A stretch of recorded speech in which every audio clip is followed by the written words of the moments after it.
The thing is, I did not dance with Devon because I wanted Devon. I danced with him because my husband had stopped looking at me like losing me would hurt. 2 drinks, 1 song, and of course I told myself jealousy was just another way to prove love was still alive. By the time Miles placed his wedding ring in my palm, the whole club had already seen what I refused to name. My name is Harper Vale. I was 33, and I managed a boutique fitness studio where women paid to feel powerful under pink lights and loud music. The thing is, I knew how to make a room look alive. 2 mirrors, 1 front desk. And of course, I thought that meant I understood when a marriage had started going quiet. The studio smelled like eucalyptus towels and rubber mats after the last class. Sienna was wiping down bikes while Nora counted cash at the front desk. A client stopped by the door and told me my class made her feel dangerous in the best way. I smiled because that was the kind of compliment I understood. Miles arrived 10 minutes later with flat shoes in one hand and a smoothie in the other. My husband had done that for years after late studio nights. He knew I forgot dinner when I was closing.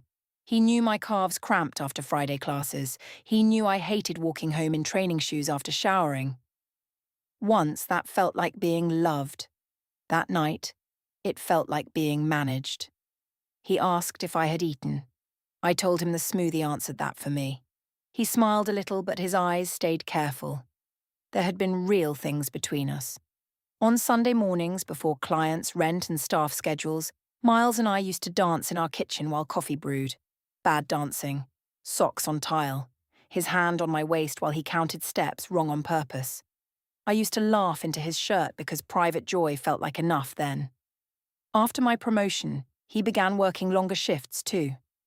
He came home tired, quiet, already inside some insurance claim no one could see. When I walked into a room, strangers still reacted.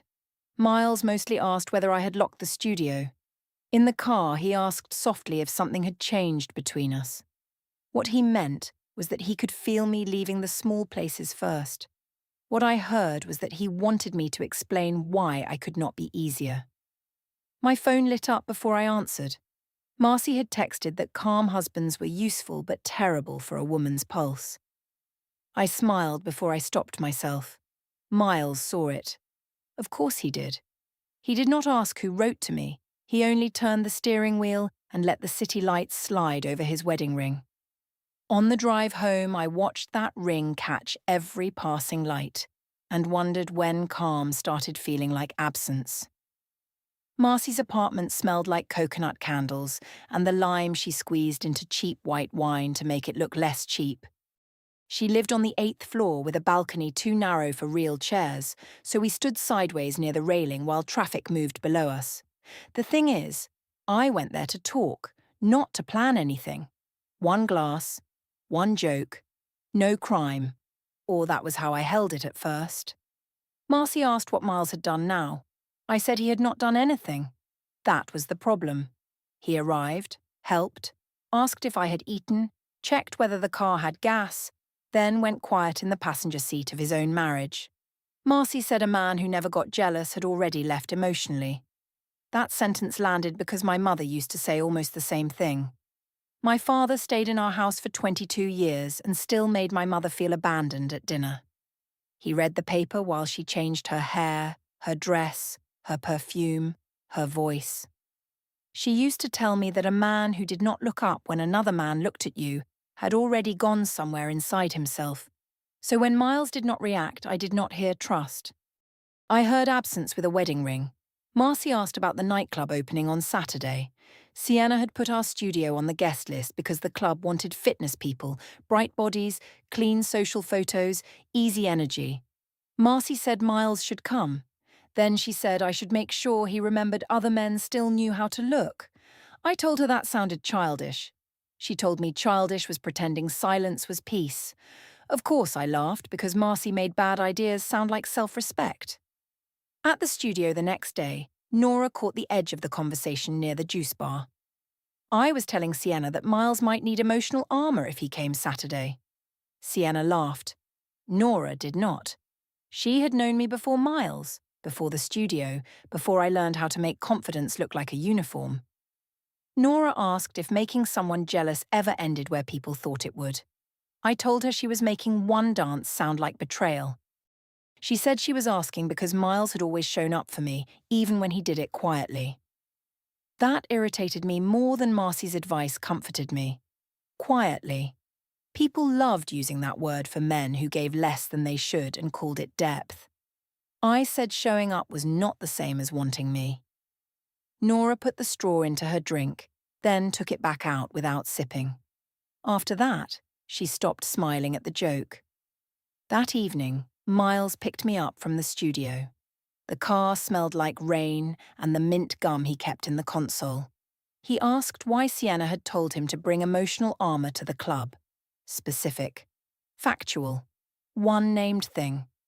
I said Sienna was dramatic and that he knew how studio people joked. He said he was not worried about the joke. He said he was worried I sounded like I wanted an audience for his reaction. I heard control before I heard concern. That was the filter. My mother's voice. Marcy's sentence. Years of watching my father stay polite while my mother got louder just to locate him. I told Miles he had stopped making me feel wanted and now wanted to police how I said that out loud. He did not answer quickly. His thumb rested near his ring. He looked out through the windshield where rain made the streetlights soft and smeared. That pause was not guilt, but I used it as proof anyway. He said he knew work had made him tired. He said he knew he had been quiet. He asked if we could talk after the club, not around everyone else, not through jokes. I told him planned desire was not desire. The sentence left a mark. I could see it in how his hand moved away from the gear shift. Later, Marcy asked if I had told Miles that Devon would be there. Devon Cruz was not exactly my friend. He was a nightclub regular, a client of someone's boyfriend, a man who knew how to stand near a bar like the room had made space for him. He had come to 2 studio charity events and always complimented me where people could hear. I said Miles did not need a guest list for every room I entered. Marcy sent a flame emoji and said Devon would understand the assignment. 2 days, 3 messages, no honest conversation with my husband. By Friday afternoon, the dress hung on my locker door at the studio. Black, fitted, not too much, enough to make a person look twice. I told myself I wore it because I liked it. I told myself Miles had every chance to notice me before anyone else did. That night, he asked if I wanted him to pick up dinner before we went out. I said no. He said he would drive. I said of course he would. He looked at me then, quiet and tired, and for 1 second I almost wished he would get angry before I had to build the whole fire myself. By Saturday afternoon, I had chosen the dress I wanted Miles to regret ignoring. The nightclub smelled like spilled citrus cocktails, hot lights, and perfume layered over too many bodies. Blue and pink light moved across the walls like the room was breathing.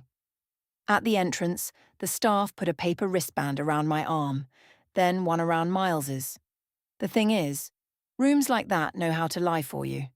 2 drinks, 1 baseline, and of course I told myself I was only trying to wake my marriage up. Miles stood beside me near the coat check, neat in a dark shirt, understated in the way he always was. He looked handsome. That made me angrier than if he had looked careless, because he could have been that man more often. He could have walked into rooms like he wanted to be seen with me.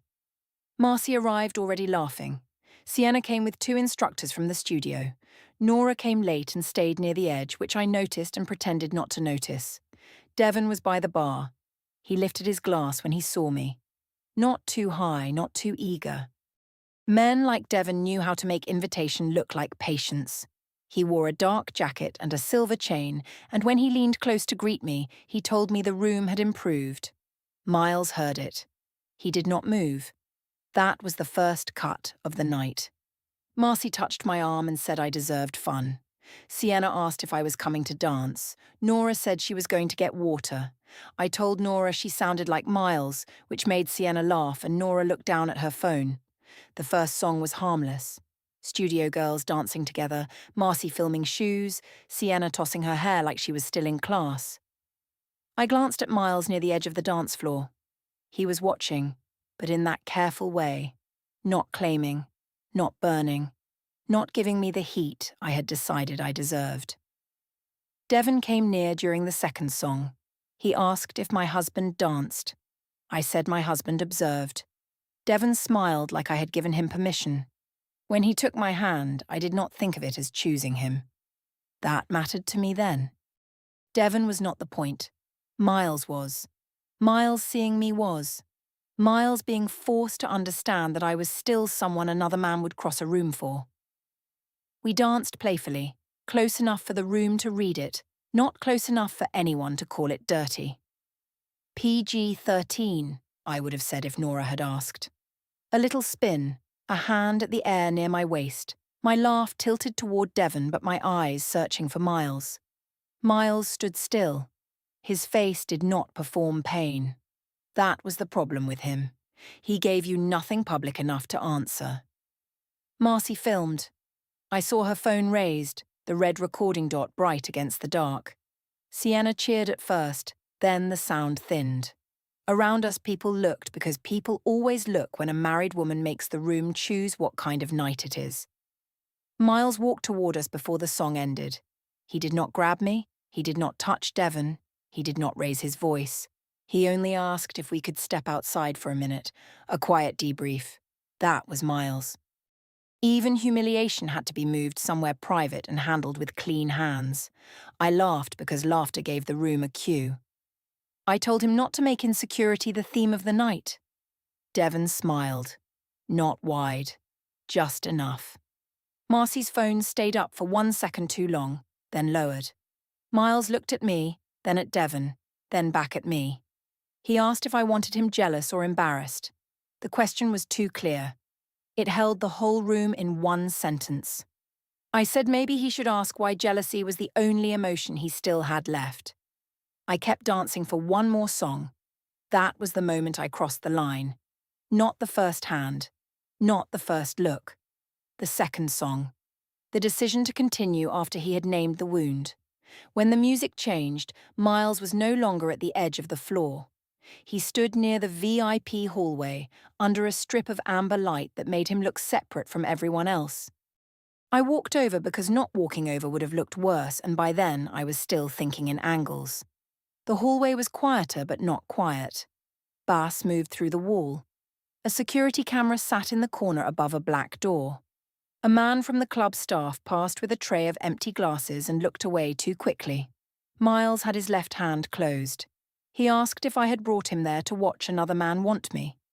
I said I had brought him there to remember that I was worth wanting. His mouth moved once, not quite a smile. Not anger either. Then he took off his wedding ring. Slowly. No speech. No thrown glass. No scene the room could easily blame on him. He placed the ring in my palm and folded my fingers over it. For a second, the metal was warm from his hand. Marcy was at the end of the hallway. She had followed far enough to see, not far enough to be responsible. Her phone was down now. Sienna stood behind her with her arms crossed. Devon had not followed us. Of course he had not. Devon liked a stage, not clean up. I looked at the ring in my hand. It was small, plain, familiar. Miles had worn it while bringing smoothies, filling gas, waiting outside the studio, dancing badly in our kitchen. It had never looked dramatic until that hallway. A door opened somewhere in my mind. Not guilt, not regret, just the shape of a fact. I had wanted him to fight for me, but I had given him a fight where staying would make him smaller. Then the bass hit harder through the wall. I told myself he was staging pain because I had finally made him feel something. He walked past me toward the exit. I went back toward the music with his ring in my hand, but the song no longer felt like it belonged to me. The morning after the club, our apartment smelled like old makeup, burnt coffee, and the rain that came in through the bathroom window when Miles forgot to close it. I woke with one earring still in and mascara under one eye. The other side of the bed was flat. The thing is, absence looks different when a person chooses it. 2 pillows, 1 empty glass, and of course I told myself he was making a point. Miles was not in the bedroom. His phone charger was gone from the nightstand. The closet door was open but not emptied. That detail let me breathe wrong. Not gone. Just arranged differently. In the bathroom, I found the ring. It sat on the white counter beside his cut nightclub wristband. He had used scissors, clean across the paper strip, and laid both pieces beside the ring like an ordinary receipt. The black ink from the club stamp had smudged on one edge. My own wristband was still on my arm, twisted and damp from sleep. I stood there with my hand on the sink. The ring was too small for the damage it carried. That was the thing. It did not shout. It did not accuse. It sat in the place where he brushed his teeth and washed his hands and used to ask if I wanted coffee. For one slow minute, I almost saw him clearly. He had not handed me the ring to punish me. He had not done it to win the hallway or make Marcy gasp.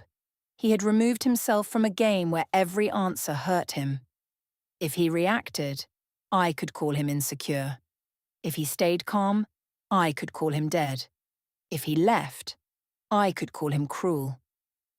The counter was cold under my palm. Then the old thought came back with a cleaner coat. He wanted me to feel guilty. He had staged the wristband and ring like evidence because organization was his favorite way to look innocent.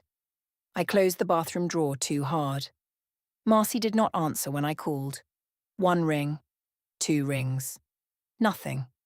Of course I told myself she was asleep, not avoiding the mess she had helped light. In the kitchen, Miles had made coffee. 1 mug. His mug. The machine was still warm. He sat at the table with his laptop closed and a small envelope beside his hand. He asked if I had slept. I said that was a polite question for a man who had taken off his wedding ring in a club hallway. He did not answer the way I wanted. He did not defend the gesture. He said the club was not one mistake. It was the pattern becoming visible. Naming the pattern. That was his morning voice now. He named the compliments I collected in front of him. He named the jokes I let Marcy make. He named the way I watched his face after another man looked at me, as if his pain was a meter I needed to read. I told him he had stopped making me feel wanted before I ever tried to make him jealous. That was true. He looked down at the envelope. He did not deny it. He said he had been tired and quiet. He said he had mistaken stability for enough. He said he should have told me I was still beautiful to him before I started needing strangers to say it where he could hear. That should have slowed me down. Instead, his admission felt late, too neat, too useful now that he had made himself the wounded one. I said he made marriage feel like a polite waiting room. I said every room with him had a clock, a plan, a safe exit, and no heat. He listened. That almost made me worse. He said being right about feeling lonely did not make the nightclub fair. The sentence had no handle. I could not pull it apart without touching my own choices. So I changed shape. I told him I admitted the dance went too far. I said I would not have kept dancing if he had shown me, even once, that he cared before another man did. It was controlled partial truth, the kind that sounded mature if you did not inspect where it placed the blame. Miles picked up the ring with 2 fingers and put it inside the envelope. Then he wrote the date on the front. No speech, no threat, just the date. That was his silent marker. He had stopped negotiating through feeling and started storing moments where I could not move them. I told myself he was being dramatic because that was what organized men did when they wanted pain to look official. Later, I checked the group chat where Marcy had posted a few harmless clips from the club. The one with Devon and me was gone. Sienna had not liked anything since midnight. Nora had left the thread. No announcement. No speech. Her name simply disappeared from the member list. I messaged Nora privately and asked if she was mad at me now too. She answered after 3 hours. She said she was not mad. She said she had watched Miles's face and did not want to be part of making that face into content. I put the phone face down. At the studio that afternoon, Sienna kept our conversation about schedules. Clients still smiled, music still played. My body still knew how to teach a class, count a beat, lift the room. But when I came out of the cycling room, Nora was talking to Miles near the front door. He had come to drop off the apartment parking pass I had left in his car. Nora's hand was on the counter, still. Miles was not crying. He was not pleading. He looked tired, quiet, and finished in a way I refused to name. When he left, Nora told me only that he had asked if she knew who posted the video first. I said that sounded like him, turning one dance into a file. Nora said one dance did not usually have planning messages before it. The studio music was still loud behind the cycling room door, but the front desk felt too quiet.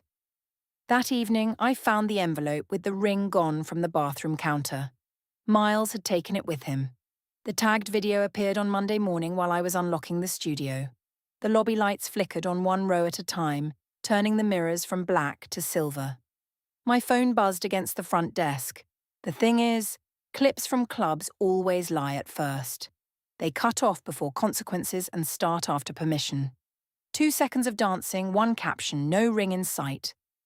The video made me look exciting. That was the first problem because I liked it before I hated it.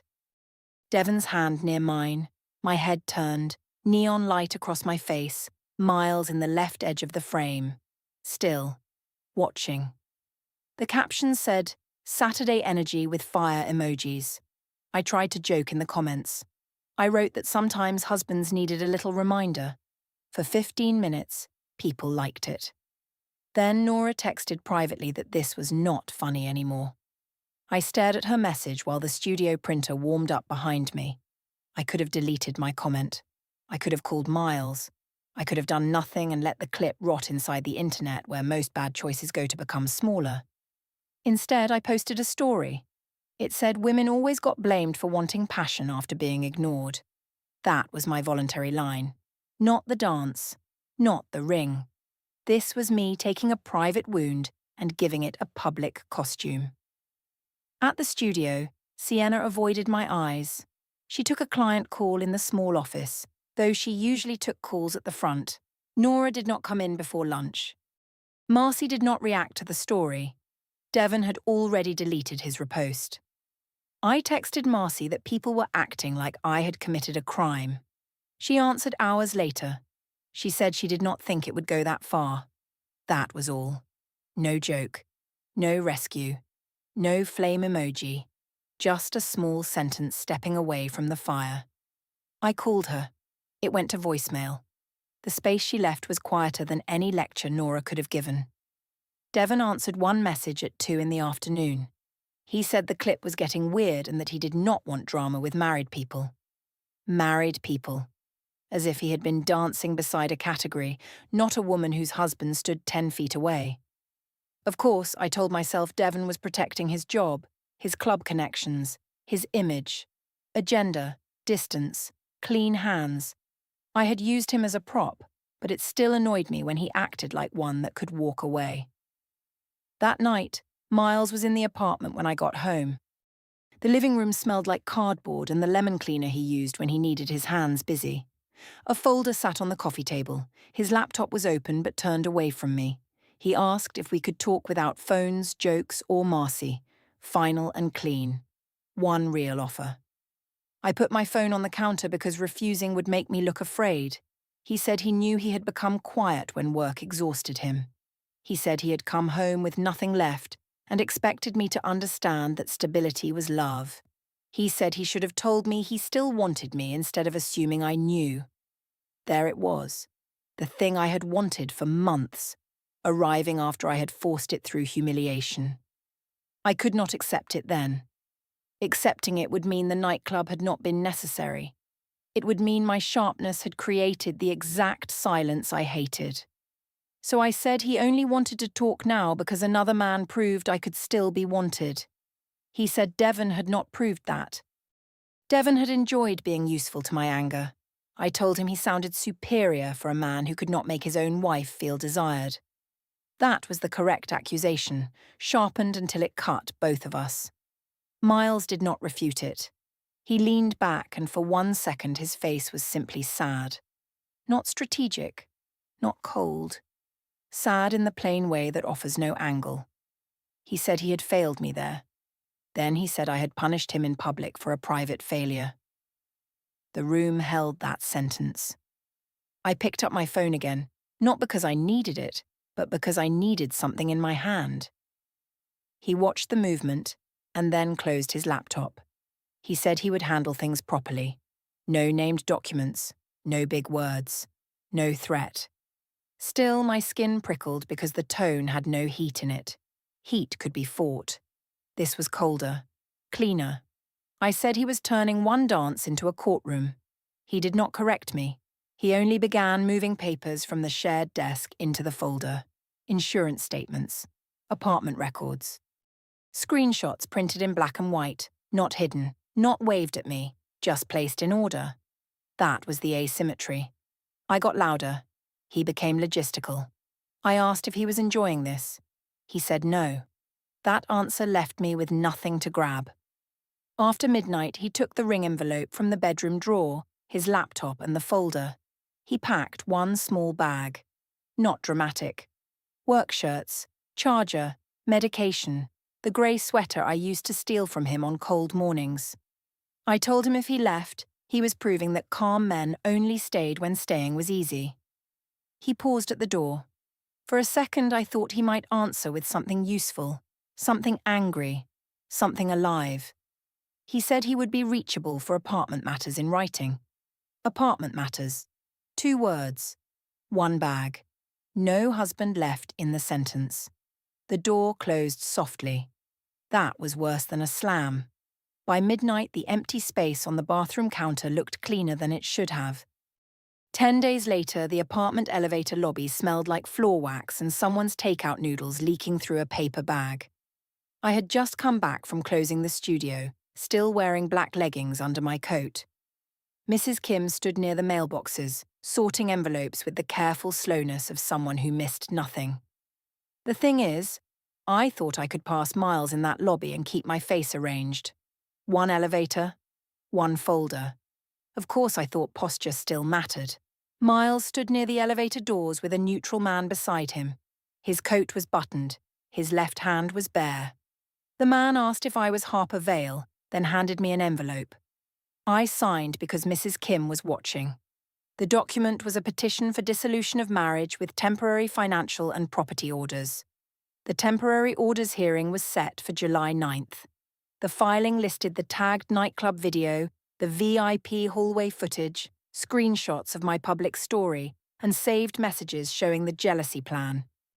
I read the first page, then held the envelope against my coat like I could press it back into being ordinary mail. I told Miles he was punishing me for wanting to feel desired. He said he was not punishing desire. He said he was ending the part where his pain had to prove my worth. The elevator opened behind him. Nora stepped out with a grocery bag in one hand and stopped when she saw us. Her eyes moved to the envelope, then to Miles's bare hand, then to me. I told her Miles was making one dance into a legal drama. Nora said one dance did not usually come with planning messages.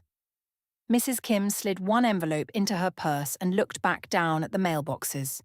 Miles left first. He walked through the lobby doors without turning around, and the cold air came in after him. Devon deleted the tagged nightclub video, blocked me from commenting, and told Raoul at the club that he barely knew me. I stayed in the apartment alone while Miles rented a furnished studio 3 blocks from his office. Our joint savings account was restricted under the temporary financial order until the hearing. Marcy stopped inviting me out, Nora stopped answering late-night texts, and Sienna kept all studio conversations professional. Devon removed every trace of the video and did not respond when I sent one final message. At the fitness studio, I still led classes about confidence, but staff no longer filmed my entrances. The thing is, I thought jealousy would prove I still had power in my own marriage. I thought making Miles watch another man want me would force him to remember what he had. It did make him remember. It made him remember he could leave.